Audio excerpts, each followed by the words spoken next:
Hello বন্ধুরা, আজ তো স্বাধীনতা দিবস। তো আমি আর আমার ছেলে এসেছিলাম আমাদের গ্রামের বিএসএফ ক্যাম্পে। তো এসে দেখছি পতাকা উত্তোলন হয়ে গেছে। আমাকে আর আমার ছেলেকে লাড্ডু দিয়েছে বিএসএফরা। তো আমি আর আমার ছেলে এখানে একটু ঘুরছিলাম, বহুদিন পর আজকে ক্যাম্পে এসেছি।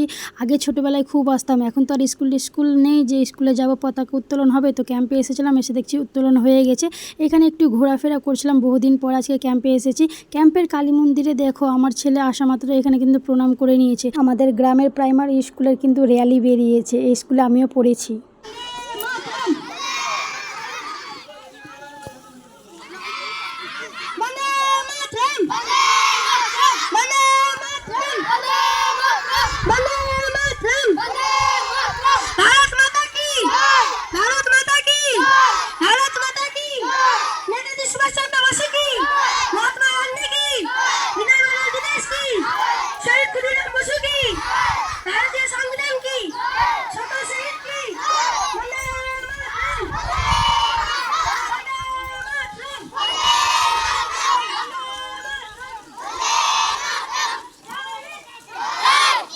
এই ছোট বাচ্চাদের দেখে কিন্তু সে পুরনো কথা মনে পড়ে যাচ্ছে, যে আমরাও একসময় স্কুলে যেতাম। তোমাদের মনে পড়ছে না? একটু জানাও। খুব ভালো লাগলো তাদের দেখে। তো আমার সকল বন্ধুদের জানাই শুভ স্বাধীনতা দিবস, প্রীতি ও শুভেচ্ছা, ভালোবাসা। তোমাদের সাথে দেখা হবে আবার নতুন একটা ভিডিওতে। ভালো থেকো, সুস্থ থেকো, টাটা, বাই বাই।